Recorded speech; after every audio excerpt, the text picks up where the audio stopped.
Law enforcement agencies across the US today face many challenges, and citizens are demanding better police servicing.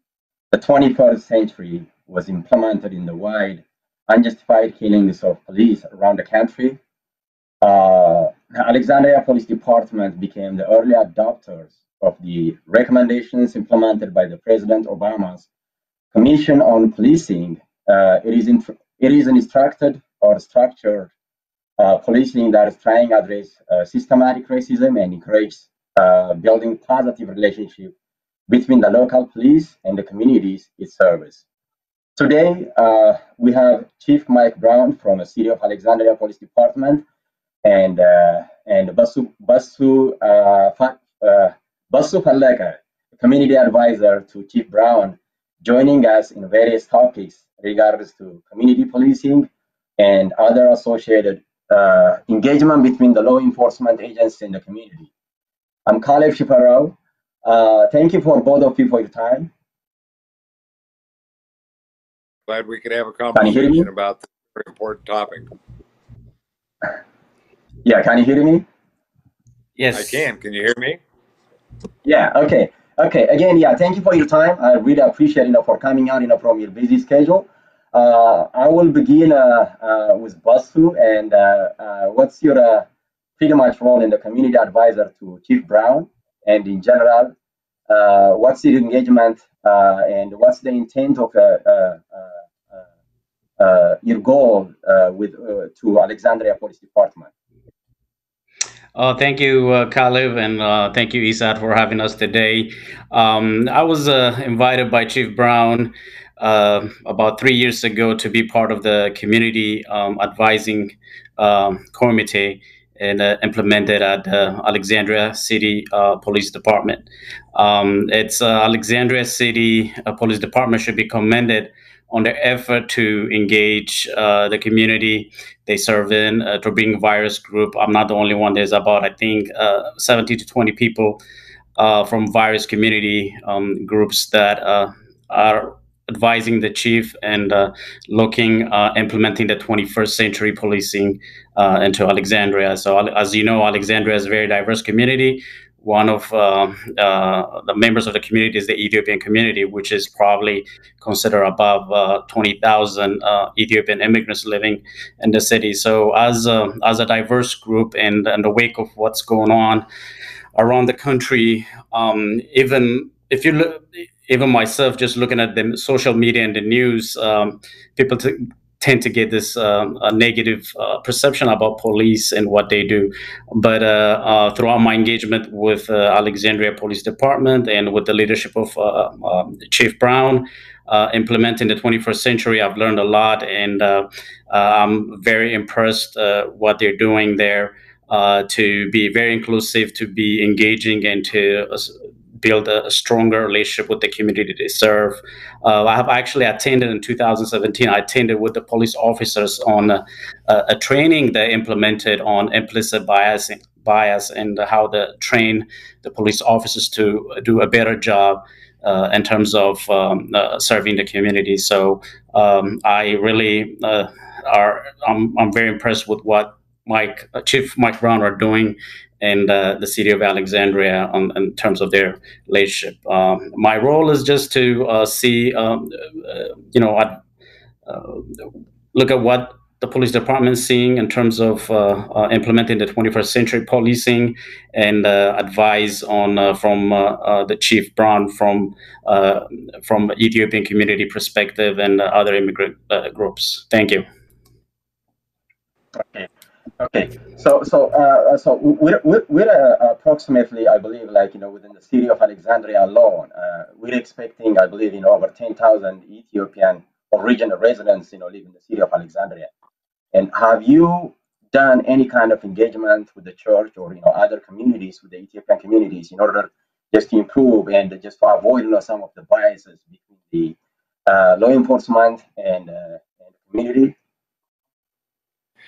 Yes, in fact, one of the key elements of the 21st century policing is to reach out and develop a respectful relationship between all the communities that we have in the city. As was pointed out by Bezu, we had in 2017 we adopted this program.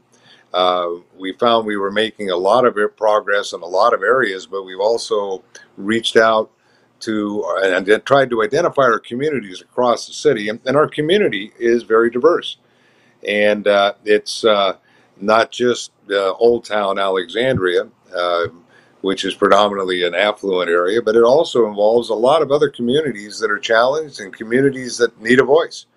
And so we spend a lot of time through our community outreach program and trying to get into communities and trying to establish relationships. We have officers that are assigned to various neighborhoods so that they can put a face on that police uniform and a name with it so they can develop relationships. It's been a little bit more difficult here lately because of COVID, but we haven't given up and we're still working in those areas. It's all about respect. You have to have respect for the community you serve. You have to have respect for their needs. You have to be willing to listen to difficult conversations, especially now after the killing of George Floyd. And I've listened to a number of things in June and July. We're setting up micro community town halls across the city, especially in those areas where the Ethiopian community lives, for example, and also in other parts of the city where we have other folks that may not feel that they're connected to the police department. These are listening sessions more than anything else, and it's giving us a chance to understand what their issues are and how we're doing and what we need to do better. And let me also say that one of the things that this advisory team that Bezu's on is so important to us and to me is we have critical discussions about the police department. We have critical discussions about how transparent we need to be, and we have critical discussions about the data that tells us where we can do better. Okay. Thanks. Thanks, Chief Brown. So the question that I'm going to have is just pretty much, there are, some issues, kind of like, trying not to distinguish between what's the major difference, between the traditional policing and the community policing. But in conjunction with that, so what's the law enforcement agents across the U.S. face, many challenges, these days, and demanding, improved policing services. And do you have, some kind of strategies that is laying out, like, based on the 21st century policing? Yes, in fact, since we've adopted this, we developed a 21st century policing plan, which we update every year. In fact, the next plan will be updated in a couple of weeks, and we'll post it on our webpage. We invite people to take a look at that, and we get critical feedback from a variety of sources in the city about questions about what are you doing in this? How are you addressing this? And we have deliverables, and some of our projects are ongoing, especially in the community relations piece, because traditionally, when I came on policing in the 70s, we paid lip service to community policing. We were into responding to calls. We were into dealing with issues directly related to our beats. Over time, that's evolved into community policing endeavors, and we've learned over the decades what works and what doesn't.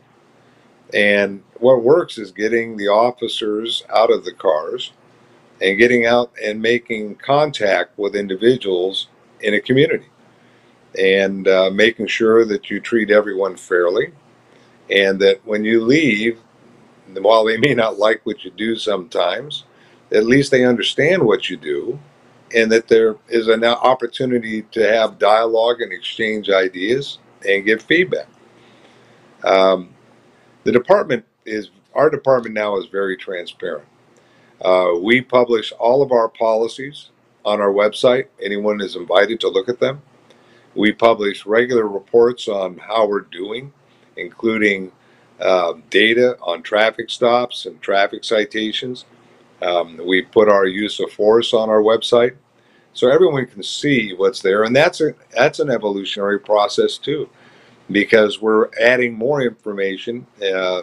Certainly since the killing of George Floyd, because the public wants to know stuff, and this feedback has given us the understanding of how important it is to put it out there so people can see it.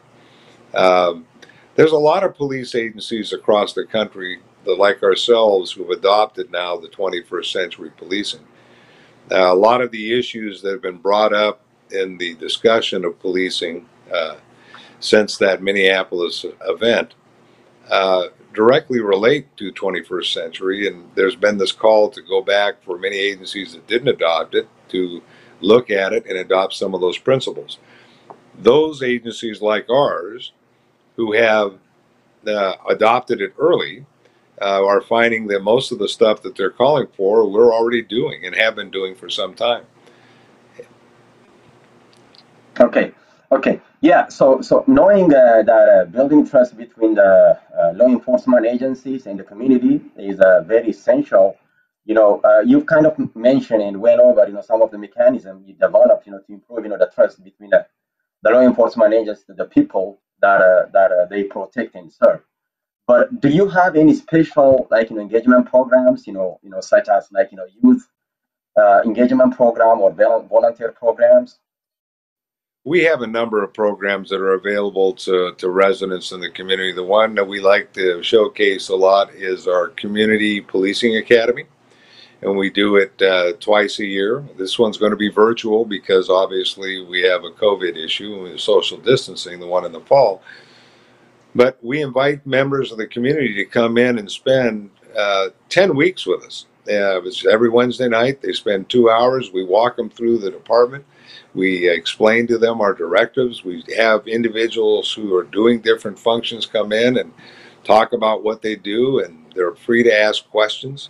I get the opportunity to open it up, and I get some very tough questions from the community about policing, about the department's views on how we do that, about my views on how we do that.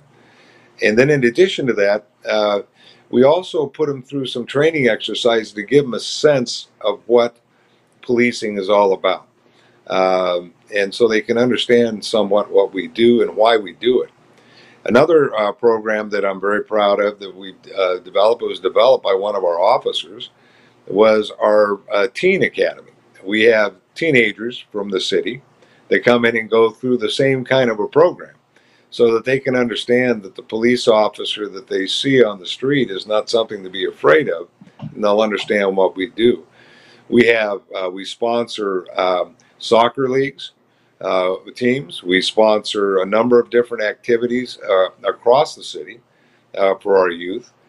We also have what we call a homeowner association or neighborhood association program. We have 105 small neighborhood associations throughout the city. And we have someone assigned to each one of those. They go out, they have contact with the individuals, they let them know what's happening in the city. They listen to their issues and complaints so we can address them. And in many cases, these folks have been in these various associations for a long time. We had 104 yesterday. I met with another group just this afternoon, and now we have 105. And I would invite, if the Ethiopian community in Alexandria would like to have a similar kind of arrangement with us, we are more than welcome to accommodate that. All you have to do is give me a call or Bezu a call, and we'll be able to set you up. Because that dialogue is incredibly important to policing. Because if we're not talking and we're not listening to each other, then we're not connecting. And it doesn't matter what you do in community policing if that doesn't take place. It's more than just having an ice cream truck. Okay. Aside from trying just to be a little transparent and accountable, you kind of mentioned that you try not just to collect, the data in timely manner, but there is also a concern in terms of, the communication in timely and accurate, information related to the incidents or public safety issues. And what kind of steps or strategies have you developed? I mean, this is like in conjunction with the 21st century policing recommendation. There are a number of issues in 21st century that rely on the police department's data collection efforts. Again, when I came on, we didn't have that kind of data available to us. It was almost intuitive in the way we did policing. Now we have a lot of data. We have data on calls for service. When someone calls 911, we can search that and see what kind of calls we are getting. We have data on our officers' enforcement efforts. We have data on our traffic and traffic stops, whether they're being warnings or whether a citation is issued. And in that process, we're trying to understand what we do and how we do it, especially into those communities that have historically have seen disparate treatment. In some cases, there's a legitimate reason for that, but we have to be able to make sure that we are not introducing bias in what we do. The data is a good indicator for that. And I'm a big believer in data. I get called a data geek all the time because I really truly believe that the data gives us a clue as to how effective we're being.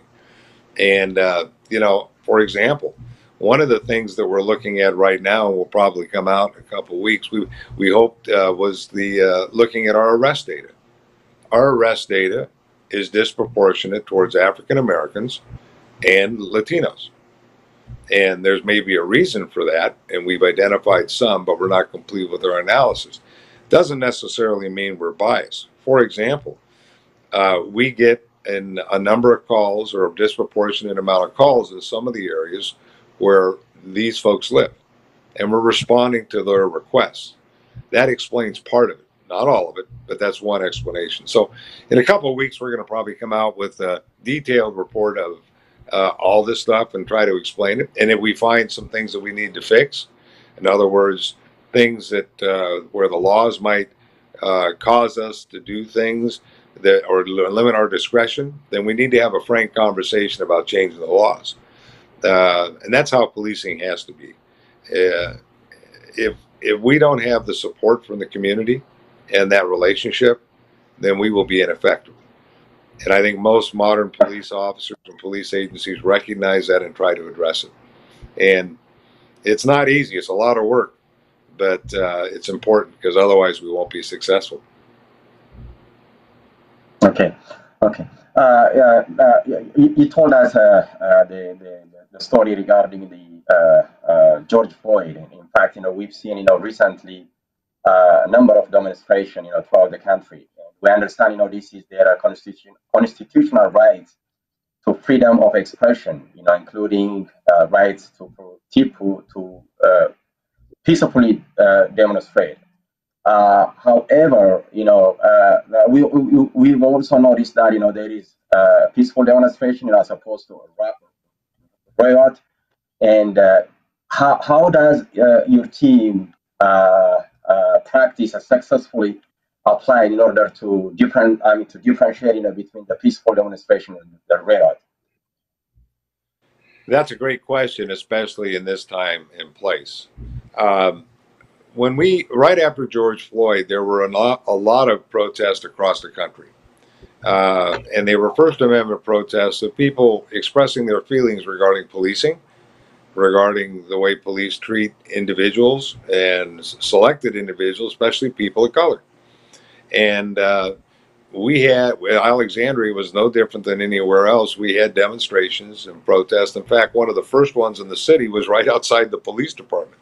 And it was a peaceful demonstration. And we came down and made sure that it was fine. We gave them their space to do what they had to do. And part of our job is to make sure they have the ability to have a peaceful demonstration. The thing that worries our communities across the country and worries policing is when those events become, dangerous to public safety.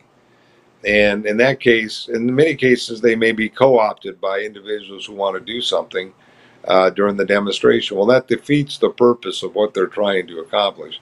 Our job is to make sure that the safety of the community is paramount, and that people are able to do the protest and make the statements they want to make but do it in a manner that is respectful of everyone else's personal safety and personal property. And I got to say, the officers, the men and women of this department, during that period of time, and even as recently as last weekend, have been very good about exercising restraint, allowing people to do what they want to do, say what they want to say.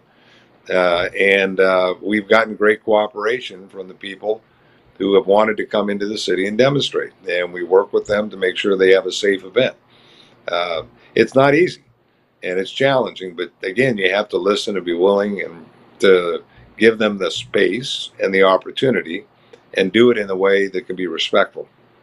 And but it is a challenging time across a city. We're not across the country. We're not seeing the same issues in this city. We hope we never do. For the sake of all of our residents, if nothing else, and for the visitors who come to our city as well. Okay, okay. Yeah, as you probably noticed that, some people, assume that, defunding is probably, the best strategy in order just to reduce, the reduction of killing, by the police officers, throughout the country. And so what kind of strategies that have you done, like, to strengthen and repair, community relationship, with the police? And in conjunction with that, do you think, this is, we're talking about, city of Alexandria policing, the officers, do get obtain, adequate, perhaps, full training, including, education and resources. I know it's a kind of like, budgeting question as well. Yeah, it's difficult right now for all local government across the country because of the pandemic. I mean, there's revenue shortfalls in almost every city that I've talked to, and you hear about it a lot. And that's one part of it. And then, of course, the narrative or the issue in some communities where they want to do defunding becomes somewhat problematic because, there's still a call for service that the public expects us to respond to. And then some of the things that they're asking to do, law enforcement across the country, like get involved in crisis intervention training or de-escalation training, it costs money to do that. And some communities are finding that to be a challenge, especially right now with the fiscal issues they're facing. We're fortunate in Alexandria. We started doing our crisis intervention training and de-escalation training in 2017 when we adopted the 21st century policing. We had some people trained, but now we are going for a 100% goal to have 100% of our individuals who are wearing a badge and providing service, and including some of our people that do front counter work who are non-sworn or civilians, to have this kind of training. My personal belief is many cases when you see someone in crisis, it's not something that can be fixed in a jail or in a criminal justice system. The idea behind that is to de-escalate and possibly divert the individual to a service that can actually deal with the issues that are causing the crisis. We found that in our data, like many other law enforcement agencies. We actually dove into our data to look and see if our calls for service had implications that had roots in things like mental health or the inability to cope, substance abuse, those kinds of issues, domestics, where people just are having trouble in relationships. And we have a predominantly large number of calls related to that. Well, a police officer is not a psychologist. The police officer can't go out and fix somebody's mental health issues. We're not trained for that. That's not our skill set. Our skill set is to maintain the peace.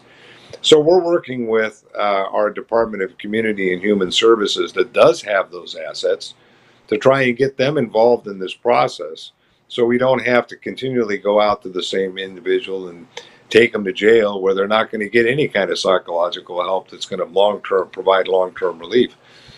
That's something we started several years ago with the 21st century policing. There are several specific recommendations to that in the 21st century approach, and I think to a large extent it helps try to get the people the help they need. And it's not easy, and it requires a lot, but that's the direction we're going. And I think it's important that we do it for the long-term help of the individuals and their recovery, and also to maintain the peace in this city. Okay, okay, thanks. So as you probably know that civilian oversight is becoming like very popular in a number of cities, and I don't know what the city of Alexandria is adopting that, but it's very essential to strengthen the trust with the community. And what's the role of civilian oversight as you working officer? Well, we've had a an arrangement or a memorandum of understanding that our Human Rights Commission in the city looked at a number of our issues since 2010. Right now, we're in a discussion with the city council in the city manager's office is whether or not we want to modify that to provide additional oversight. Again, that's a recommendation that's in 21st century policing. And if we're going to be totally transparent, then we should be willing to accept the oversight. And we're working on that right now. In fact, last evening, there was a discussion on a proposal that was developed by the city manager with the city council, and there's going to be some more work. Part of that also is, and it was articulated last evening by several members of the council, and I've said it from day one, is that we have to make certain whatever we develop is going to be acceptable to the entire community, because otherwise it becomes window dressing. It doesn't necessarily meet their needs, or they don't feel that they have the protections and the oversight and the assurance that the policing is being done fairly. We've done a number of things since 2017 to try and address those. For example, one of the issues that came up is when you have an officer involved shooting, for example. In the past, I mean, we, like many other agencies, used to investigate the criminal as well as the administrative pieces of that incident. The criminal piece is whether or not there's a violation of law, and the administrative piece is to understand if there was a violation of policy or training and things of that nature. We, 2 years ago, changed that posture. And so the criminal investigation, in other words, whether or not it was a lawful shoot, is done by an outside independent agency. In the last couple times we've had those, we've had the Virginia State Police come in and do it. And we recuse ourselves and do not interfere in that criminal investigation. And as the criminal investigation is completed, and we then go ahead and look at our administrative investigation at the same time. Now, that's not the only way, but that's one way that we've done to try to be as open and transparent as possible. We can do better in a lot of areas, and we're looking at some of those you'll see in our new edition of the 21st Century Policing Plan, which will be posted in a couple weeks. Okay, okay.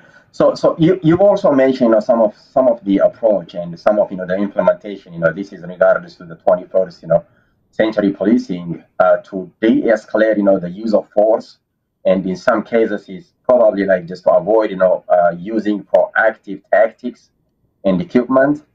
And how do you maintain transparency in between that? Well, one of the ways we do that is we investigate every use of force. And when we track the conduct of the officers too. So if you have one officer that has an awful lot of use of force, then we look into that and see whether it's a training issue, whether it's an attitude issue, or what.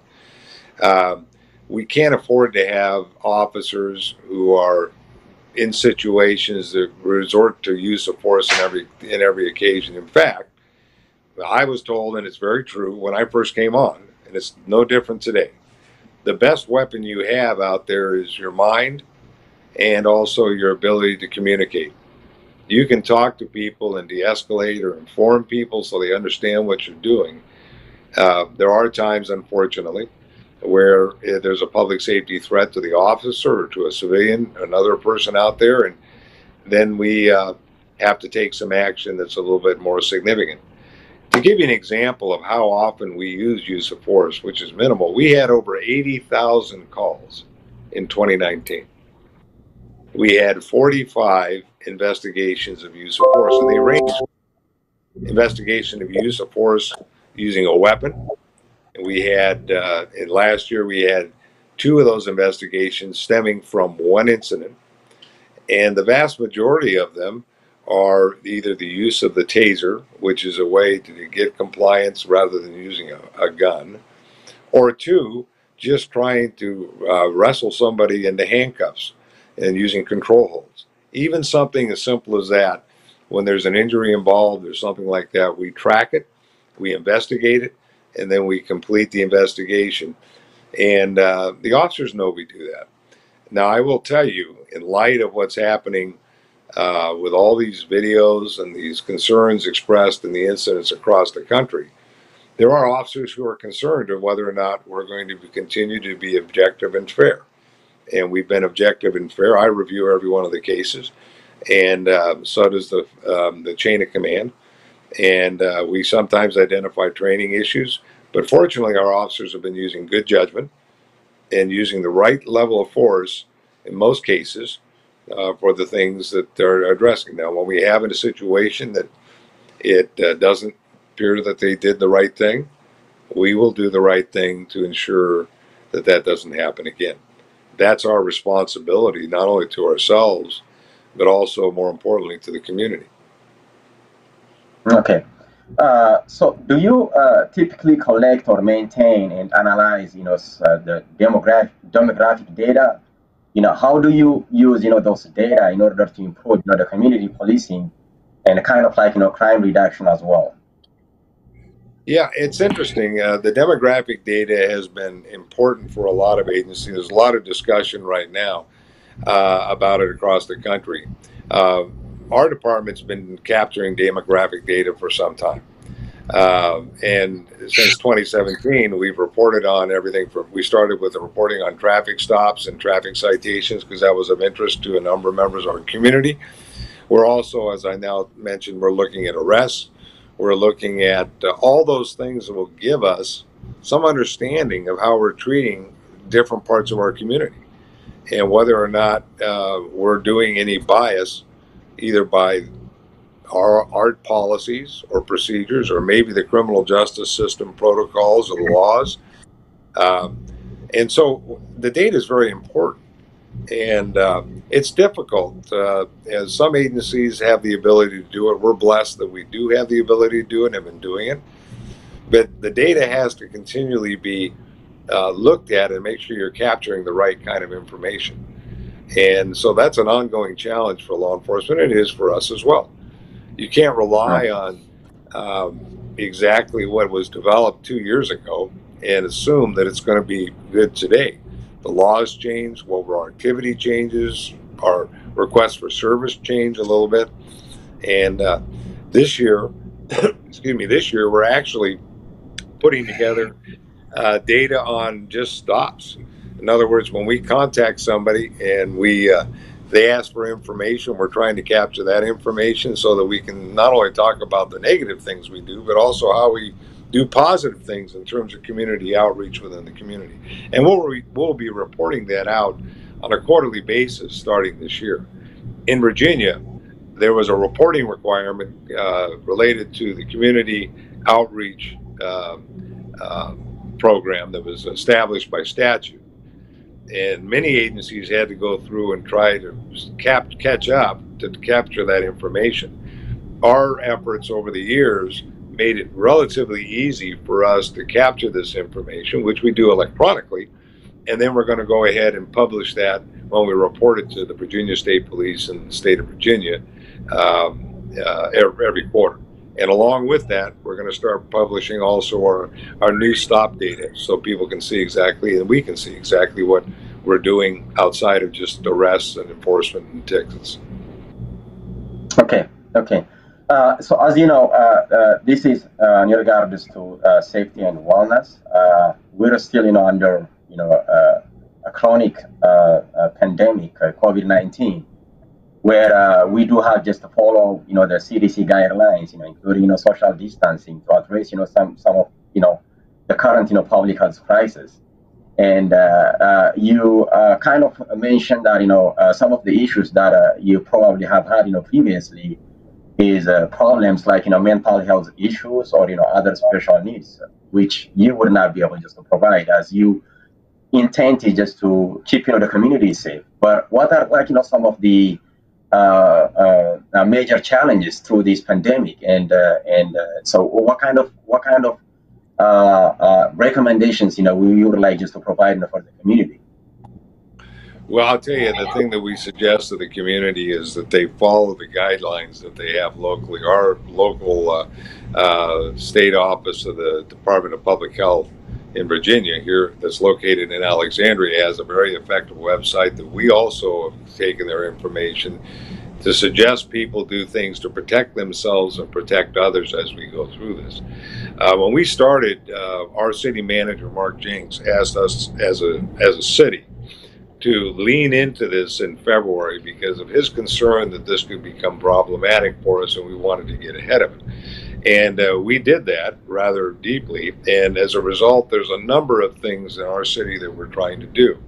In policing, the difficulty was officers are out there all the time, and we need to make sure that we have a stable workforce that can be available. And when we first started this back in March in particular, we were having information on this virus and protection issues coming up, changing almost daily, in some cases several times a day. So that was a very big challenge in order to keep our officers safe. As time goes on, we started to realize that more about the virus and more about the protective efforts. And so we tell our officers to follow those guidance and those procedures so that they don't get infected. Now, we have had some exposures in our department, like every first responder has, and we also have to be nimble in terms of how we deploy our resources. For example, we had a situation not too long ago, back in July, where we had a whole shift that had to go into quarantine. That's 17 officers. And we had to put 17 officers into quarantine because they were exposed and by the tracing that was done by ourselves and with the help of the Department of Health. And fortunately, we only had 5 of those 15 contract COVID. But we were able to still maintain our services to the city by drawing upon other assets and moving assets around. A lot of that was taken up by some of the officers that were assigned to school resource officers, because the school resource officers or the schools were closed, so they were moved into that arena. We also brought detectives in, and they got to get out of their civilian clothes and get into their uniforms, and they came out and worked the beat just like anyone. If we get really desperate, Assistant Chief Don Hayes and myself say they're real desperate, they'll call on us. Well, we'll come out there and try to do the same thing, because every one of us that wears a badge, we all came from the street at some point. And so we should know how to do it. Although I got to tell you, I'm probably a lot slower than those men and women who are out there doing it for us now. Okay. Yeah, going back, to Basu. I'm sorry that I kind of I was not intending just to neglect you, but yeah. No problem. So this is going to be a question for you. So how our Ethiopian community shall communicate? Have you ever developed some kind of strategies between the Ethiopian community and the law enforcement officers during this pandemic, by adhering the public health guidelines, including proper social distancing, and how do you play around between that? Yeah, we are currently working. I know it's been a challenge. Most of the community meetings that were scheduled since March have been canceled. I have been working with City Council, specifically with Councilman John C. Chapman, to kind of gather the community and have a meeting. But since most meetings were rescheduled to some other time or were relegated to Zoom meeting, was challenging to bring everybody together. However, that's why it's great to have Chief Brown here today, because it's the start of building this relationship and going forward. And now that the public is aware that what we're doing, I encourage the Ethiopian communities, different organizations, even including ESAT, to communicate with us through me directly or through Chief Brown's office directly, and set up these meetings or whatever. If there's a challenge that needs to be addressed through the department. One thing that I commend on the Alexandria Police Department is they're very transparent. If you check their Twitter, their Facebook, they're always communicating to the public directly. And most of the information that the public needs to be aware is also on the website, on Alexandria Police Department website. But we're still working. There's a lot of work that needs to be done. It's collectively, it's it's our responsibility. It's not only just the police department that needs to maintain the peace and the safety, but we as a community members, we need to get involved, reach out, and see what we can do to help them create this inclusive environment in this day and age. And I encourage the Ethiopian community to kind of engage with the Alexandria Police Department. They're really great folks out there. Anything that needs to be addressed, they will be able to accommodate, and they can also directly reach out to me if we need to set up a meeting or if there's a issue or concern. Okay. So do you have any experience? This is for Batu. So, Chief Brown. So, would you like to add something on that? Yeah, if I could add, Bezu is absolutely right. If you want us to be at a meeting, let us know when and where, and we'll be there. I've been to a lot of them, and I honestly miss the face-to-face person kind of thing. Now it's more mass to mass and 6 feet apart.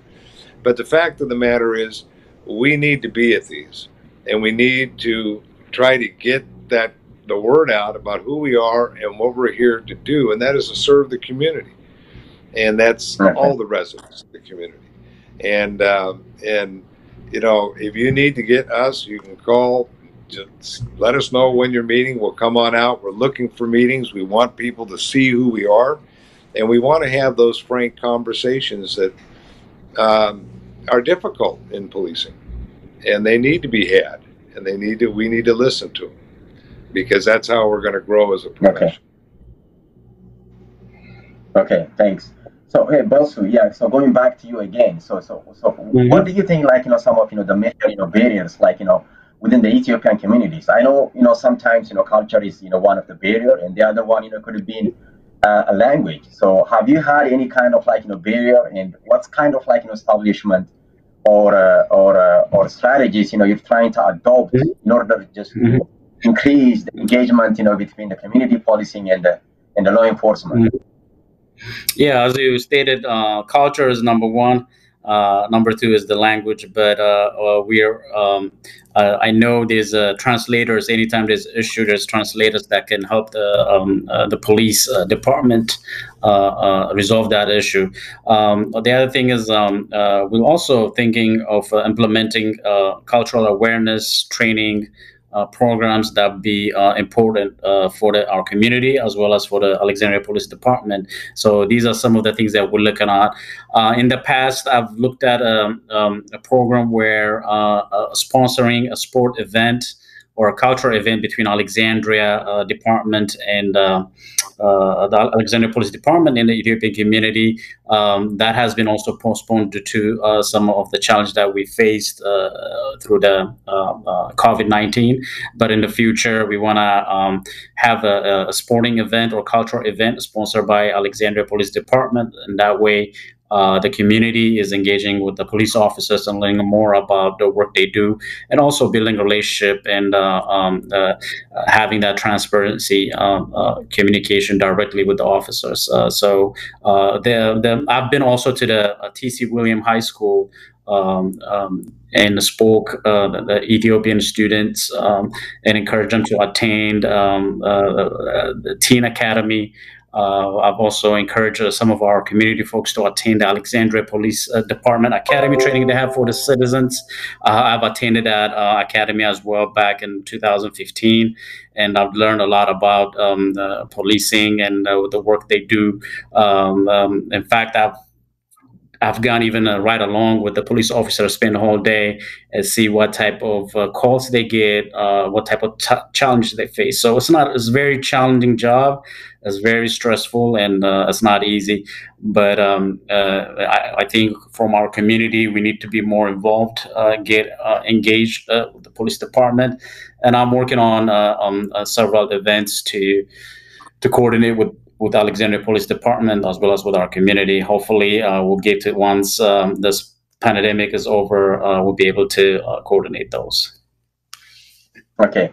So during so this kind of engagement, do you think like Ethiopians, who sometimes tend to be fearful, like to law enforcement agencies or to police officers, would take advantage Mm-hmm. of this training and would be able just to see what they would be able just to benefit out of that? Definitely, because I had that perception, from the place where you and I come from. This is we have this traumatic experience about policing and law enforcement. So I had that challenge myself. I could say I was, biased or prejudiced towards the police officers in the past, but having that direct experience with them, engaging with the police officer, talking to them, and seeing that actually human beings and they have the same fear and issues and they also care about the community as we care about our community as well. So the fact that I went in a training with the police, with Alexandria Police Department officers training, and were able to interact, engage with them, I was able to lift that guard that I had, and then have completely different paradigm, different perspective in terms of police officers. I have so much respect. What they do is not easy; it's very challenging. And the more we learn about, the more we communicate, the more we engage. For all of us, it will be much easier to maintain safety and peace. Okay. So this is going to be my final question, like for both of you, and I would start like with Basu. Do you have any kind of like future goal? I know we're still under a pandemic, COVID-19, Mhm. but just to engage our community better, like by reaching out to the church or in other organizations, Mhm. and so what kind of strategies that you would have in order just to meet the 21st century policing? Yeah, my goal is definitely more engagement between the Ethiopian community and the police department. Hopefully, we'll have that cultural sport event.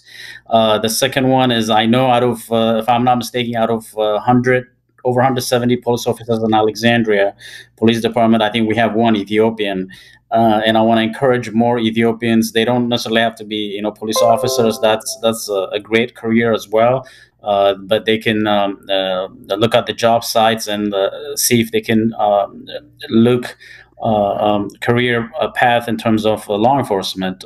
So we need more Ethiopians into the Alexandria Police Department to help out with the community they represent. So that's my second. I've been talking to a few folks who were interested actually to join the police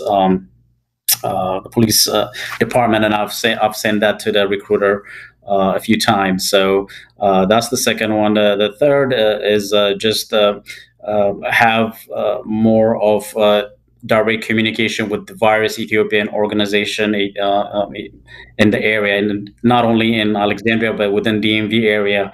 I know Alexandria Police Department took the first steps and implemented the 21st century, but we can also influence other states and communities to do the same because overall, the more we adapt to the 21st century style of policing, the better the entire community will be. So that's my the third goal that I have list for, I would say, for 2021 at this point. Okay, thanks. So Chief Brown, so what kind of strategies you probably would have like as a future goal in order just to provide like and to provide like better service, but also just to make it like more transparent and accountable and uphold fair to provide like unbiased policies and practices. All those are not only goals, they're mandates. Those are things that we have to do. Everything that you discussed and how we get there, if under the 21st century policing philosophy, will be outlined. It's already on our plan. The new update will give you the current things we're doing, and there's a number of them. But I want to talk a little bit about the vision for policing in the city of Alexandria. We have a very diverse community, and the folks that have been here around a long time, in many cases, they have a voice. But there are so many others for a variety of reasons, some cultural, some based on their experience, as Bezu was talking about, and some people are afraid that we enforce immigration, which we don't do. The question here is how we develop our relationship and maximize it across all elements of our community, including the large Ethiopian community we have in the city. And that's a goal.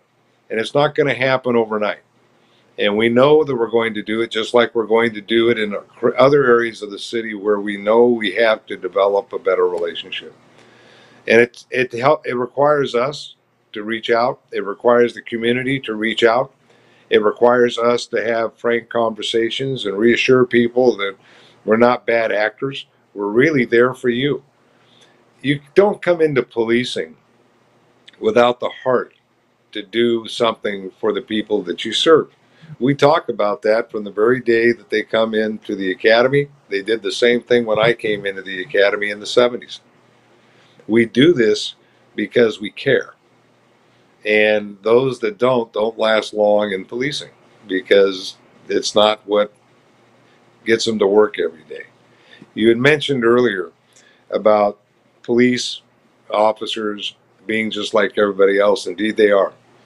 The pandemic has proved that. They're worried about daycare. They're worried about homeschooling their kids, just like every other neighbor in the city that's facing those kinds of challenges.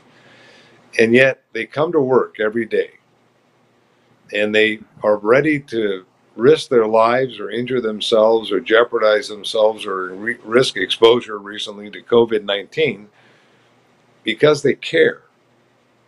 And that's something that we have to make sure the community knows and appreciates, but more importantly, we develop a relationship where they feel they can trust us. If we can't establish trust, be it through 21st century policing or anything else that comes down the line, then we have failed as a police agency and failed as a policing profession. I am convinced, and I've seen a lot of police agencies in 40, almost 45 years. And I will tell you, the Alexandria Police Department is an outstanding organization. The men and women here care about everyone in the community. The stuff that they get to do and get called to every day sometimes isn't pretty, and it's dangerous at times. It's frustrating at times, but they're there every day, and they do it because they have the heart to do policing and serve their community. We just need to make sure that we impress upon how we feel to the rest of the community, including the Ethiopian community. And that's why I've said earlier, if you need us, call us. If you need emergency help, call 911. We're there to help you, not hurt you. And more importantly, if you need us to have a chance to come out and say hi and get to know one another, call us for that too. Because that's very, very important in policing.